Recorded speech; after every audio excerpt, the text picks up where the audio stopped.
Hello, everyone. My name is Stacy Mizrahi. I am a instructional designer, and I am here today hosting the Stress Doc podcast. And I wouldn't be a good host if we didn't have the person himself, the Stress Doc. Mark, please introduce yourself. Hey, Stace. My name is Mark Gorkin. I'm a licensed clinical social worker and have been an stress and anger expert for a long time. In fact, I was stress and violence prevention consultant when going postal was becoming a cultural phenomenon back in the 90s. So believe me, I feel like I'm battle tested. And I've done work with the military and you know what? I'm an angry guy. But I've learned some things about my own anger and how to deal with it. And hopefully, both Stacy and I are going to share from both personal experience, professional experience, and Stacy, especially from parenting experience. Got plenty of Uh, that. so, anyway, I see this podcast as an opportunity for Stacy and I to really jazz riff, as it were, around topics on parenting and emotional authenticity and being able to express your feelings. And to be transparent, I do have an ulterior motive. I have recently published a book called Where is Charlotte? Or Where is, you can insert your child's name, personal story songbook. And when appropriate, we'll talk more about that. But for now, I want Stacy to get this show started. Well, thanks, Mark. And you and I have been having conversations just prior to doing this, and I was talking about some of the incidents that I have been a part of, specifically with my own daughter. She's starting to get into the teen territory now, but childhood anger is something that all of us children and adults have to deal with. And I am sometimes at my own wit's end, and thankfully, life lessons have taught me what to do and what to handle in certain situations. But it's not always easy. As a matter of fact, I was speaking to a parent the other day who clearly had a child that was just going out of control. And, you know, you as a parent, you almost want to step in, you almost want to guide the other parent, but you can feel the stress and frustration that the parent's going through. And the mom in that situation just kind of had a look in her face like, what am I supposed to do here? And boy, could I really relate to that experience. And Mark, this is kind of a common problem that we all face at one point or another. It's just the child that is just dealing with rage. And as a parent, I kind of relate, especially when dealing with small children, because it's difficult. They don't know how to deal with things, and certainly as a parent, I don't know how to deal with them. Did you have any thoughts? Well, I think that last sentence, I don't know how to deal with it, speaks volumes to me, which is, of course, we don't know how to deal with some of this stuff. And partly it's because there are two issues. I mean, at least two issues. There are probably 22 issues, but it's not just the child's behavior that we're dealing with.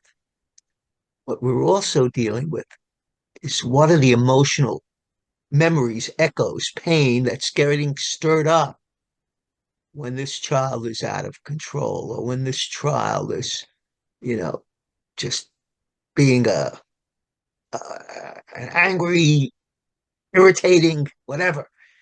And because that's to me the thing I've learned is if I deal with that child's rage with my own rage, that's a recipe for disaster. It's or at least real hurtful exchange. So the idea is I want to create a safe environment so I'm not that child in a state of rage isn't going to do something to hurt themselves or isn't going to break something. I just want first and foremost, I want to, make sure we're both safe. And second, can I somehow step back? They when they say they're angry, count to 10. I think about that. probably with me, I'd go 1, 2, 3, 4, 5, 6. You, I'll get you.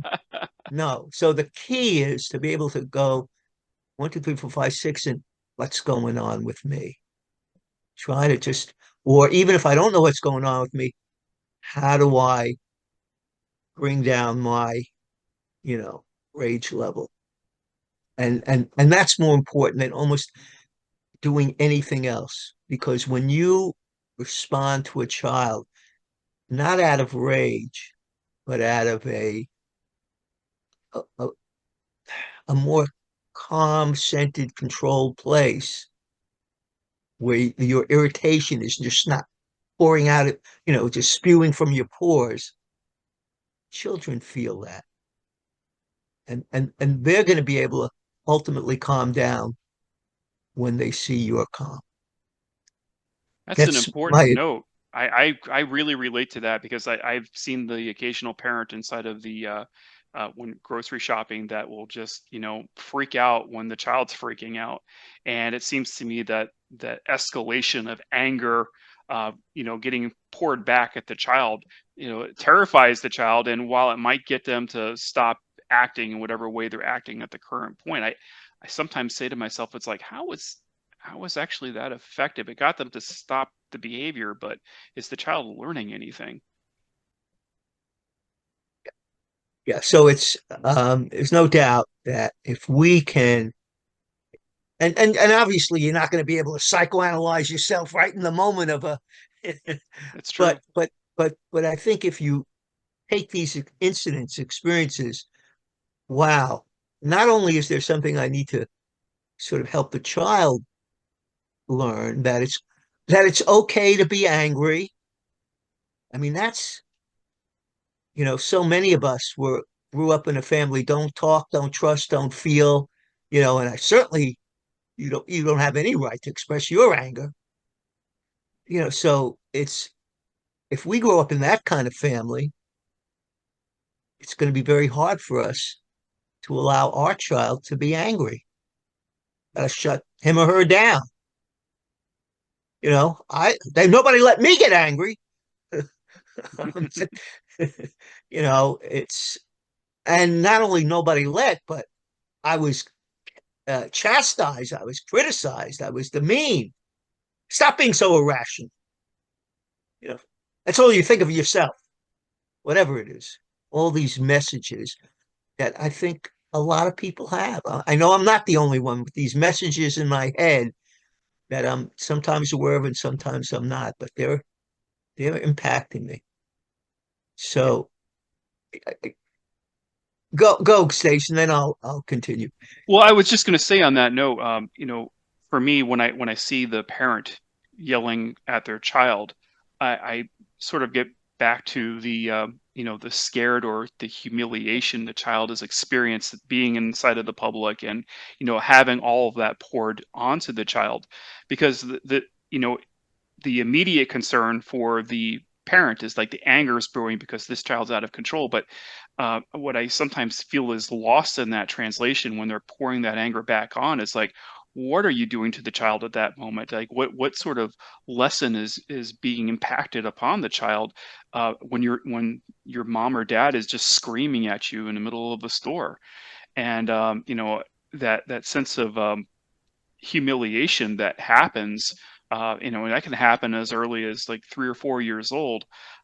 It negatively, in my opinion, negatively impacts the child, and so now they're going to learn the lesson that, okay, this is the sort of thing that's going to happen. Mommy or daddy will get angry at me if I express my feelings.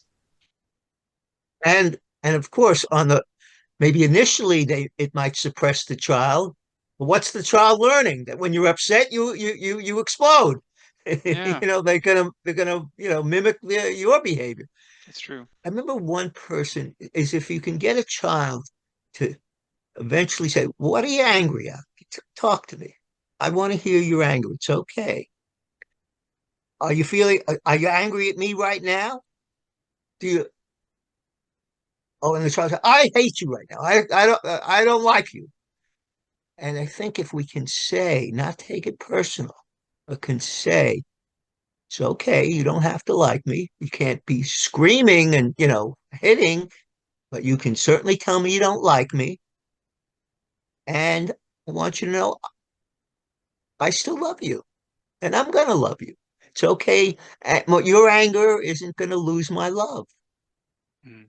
And you're allowed to be angry as long as you do it in a way that's not destructive to yourself or others or, things. And I think that and as I say, that you don't just turn a switch and you suddenly become, Mr. Rogers. But but with practice and maybe just counting to 10 and checking within, you can get to a more centered place where you can be psychological or emotional and logical when your child's being psychological. And and that's the challenge. I know I talked about how once I was in a group and an adult just made a really cares about what you think, Mark. And I'm facilitating something like that. I don't want to hear it. I was furious, but I'm leading the group, and I just had to check out, put on my like off duty sign, and I sat for about 20 minutes while the group just sort of carried on. It took me that long to calm down, to get relatively centered. And then I finally said, well, something came up and this is what I had wanted to say earlier. So this time I was able to communicate in a clear, firm, even caring manner, not be driven by, because what was getting stirred up, it wasn't just that woman. It was all the memories of being bullied, being afraid to stand up for myself, being, all those kinds of associations that contributed to my rage at that moment. And that's the challenge. Can we take the time to sort out where those feelings are really coming from? Because rarely is it just from the noxious source. I know one of the tactics I use, speaking on a internal rage, especially with younger children, lots of child care professionals I've seen since I've been involved with lots of different daycare facilities. The tactic seems to be when the child is extremely out of control, you can actually physically pick them up and take them to a quiet space. And certainly that tactic's universal. They even do it in Right. preschool, elementary schools. But Do you still they let the do they leave the child? You see, for years it was the child with the dunce cap sitting in the corner. oh And no, it's that's it's not that's humiliation. shaming Yeah. and to me, I want to knock that put that dunce cap on somebody's head, you Yeah, know. no, it's not. It's the purpose is not humiliation. More so it's a tactic of just being allow the child to be able to do that simmer down, because sometimes if you just put them in the environment, they're of harm, as you said, of harm to themselves or of harm to others. And so what you're doing is you're just getting them out of that environment, but you don't throw them into like a closet or something. Instead, And what you're and does the adult sit with the child for a while? yes, yes, You typically, see, I think that's so important because what that says, I'm not afraid of your rage. I'm not going to have to shame you for your rage. I understand that you're upset. And sometimes when we're upset, we do get into a rage state. There are other ways of how to deal with it, but we'll work together on learning that new skill. and one of the skills I've seen employed is the second they get them into that quiet space, they'll just say, okay, let's take a deep breath, you and me. And so, you're modeling the behavior to the child, and the child, after they get a chance to settle down, they start breathing in and out, just like Okay. the care provider does, allows them to just kind of, and that's just one tactic that I've seen Yeah, employed no, that and depending on the age of the child, I would like to be able to ask, can you tell me what you're angry about? when You they can know, communicate. Yeah. yeah, anger's not a bad emotion. It's how we express our anger. But so I'd really like to hear what you're angry about. You know what? Everybody wants to be heard. Everybody wants to be seen and to be heard. I don't care what age you are. And that's the thing. If we can be present with other kids or and adults, that's the connection we're all looking for. And it's especially challenging in a in a smartphone, you know, yeah, I got 2 seconds for you. Goodbye. World. It's real. And it's the opposite of what's needed in these moments of connecting with a child that's feeling out of control. And I'm assuming, Mark, you think that that connection is paramount, right? So there has to Yeah. be at these moments, especially you being the parent, you have to be able to be there, or the care provider, you have to be there and be there for the child while they're going through this difficult time. I must admit, I'm selfishly thinking of an example that leads us Let's to, hear it. let's hear it. So I was in a daycare center and someone brought this crying child to, upset, crying to the assistant principal of the daycare center or the assistant director. And she was holding the child, trying to, you know, talk to it. But then a telephone, a call came in and she had to take it. So she's now left this child who's sitting on her lap, and the child starts, crying again and upset. So I was there showing them my book, my new book, Where is Charlotte, which is based on a little girl, feisty little girl, playing the game of hide and seek, sung to the tune of Frere Shaka. So I suddenly realized there's an opportunity here, or this kid needed attention. So I jump in. I said, "Would you like to see a story?" Now it was only about three or so. So, he just, you know, but I opened the book and start, saying, "Where is Charlotte? Where is Charlotte? I'll find you. In fact, lo and behold, what do There I it have is. here? There it is. So I start singing, just as I said, "Where is Charlotte? Where is Charlotte? I'll find you. I'll find you." And is she hiding in the closet? And I asked him, would he like, and is she beneath the blanket? And then she says, Charlotte says, if I still go, no, she's not. No, she's not. And I asked him, would you like to say no, she doesn't? But he gradually stopped the whimpering and the squirming, and he got into the story. And while he never really would sing with me, by the time we finished, I was thinking the principal had finally finished her call, and I was saying goodbye, he gave me a big smile, Mm. which of course touched me.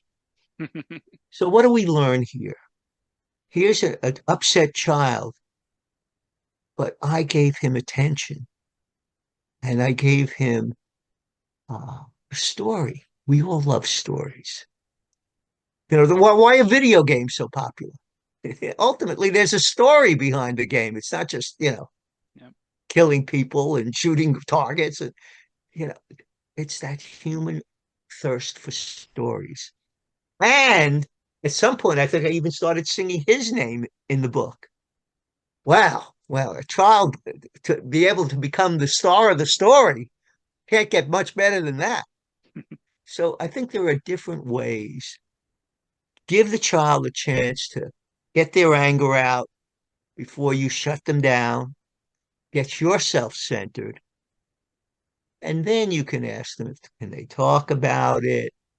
If they can't, would you like it? Would you like to see a story? You know, so I think there are ways not distract, but to reconnect and refocus. Oh, absolutely, Mark. As an instructional designer, we're constantly, when we're making our instructional design work, it's always about connecting with the learner. And one of the three pillars we constantly are working with is audiovisual kinetic. When we're engaging with somebody and we're trying to impart information to them, we know that there's one of three learning styles that they're actually going through, and that applies to children as well, especially with children as well. Are you reaching them through some sort of auditory mechanism? What do you do when a child maybe isn't so strong at the auditory, or that level, that area is being shut down? Well, visual, you connect with them visually. And also, in a kinetic manner, which could also be through singing or expression. So what your book actually does is it addresses all three pillars. It's kind of, Yeah. No, and she's a character that moves and ultimately wants bear hug connection, yeah. that touch, that touch. It's a And very, yeah, I was gonna say it's a very kinetic book. yeah, yeah. So well, we managed to sneak in my no. Um, I this was an experiment for Stacy and I. We had this wasn't, it probably was obvious, not a well rehearsed script, but I think for me there was something rich about this today, and I look forward to doing more of this with you, Stace. And I think that it just and that's as parents too.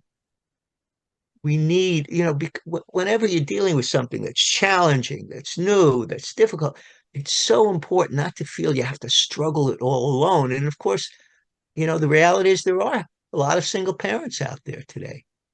So, and this is where I think if you are a single parent, it's especially important to have a friend or someone that you can, I call it a stress buddy, someone that you can really share, what's going on with so that you're not bringing all the extra present day stress and emotional pain from the past to your encounters. And it's not going to be just with your kids, it's going to be people in the office, family members.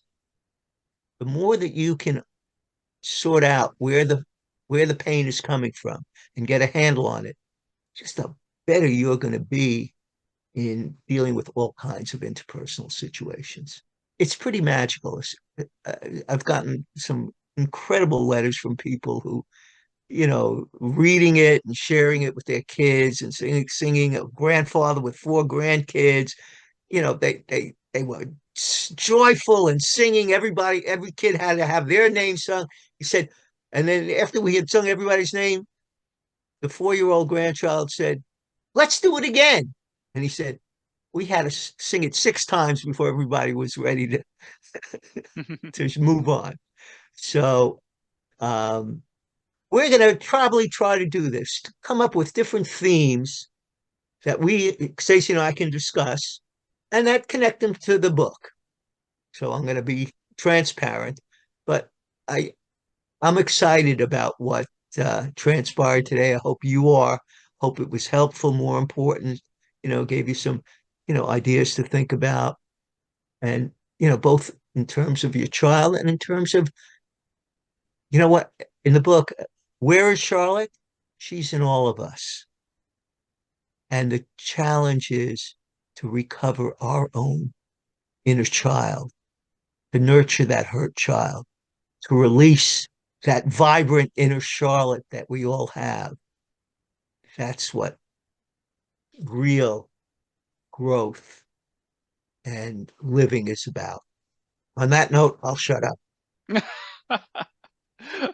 All right, Mark. Well, I guess that's going to be our segue. If you like what you heard here, please go out to stressdoc.com. Mark is the publisher of 4 different books, Where Charlotte being the most recent. But Mark, what were some of the other books?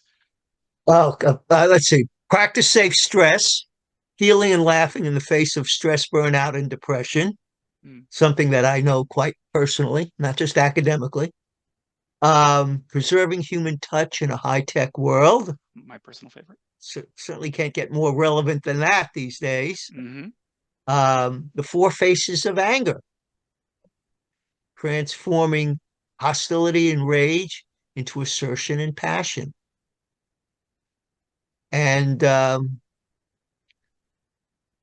can't remember the other one. But anyway, that's enough for now. I made another And book. It's well, thank you everybody for attending. And again, you can purchase this book either by going to stressdoc.com or going to whereischarlotte.net. Again, that is whereischarlotte.net. and Anyway, just to be, it's also on Amazon, and so I don't want get to, it at Walmart too. yeah, that's right. It's on Walmart online. So okay, Stace, good job. All right. Thank you for joining us and take care. Appreciate it, Mark. It's been Till the wonderful. next time. Till the next time.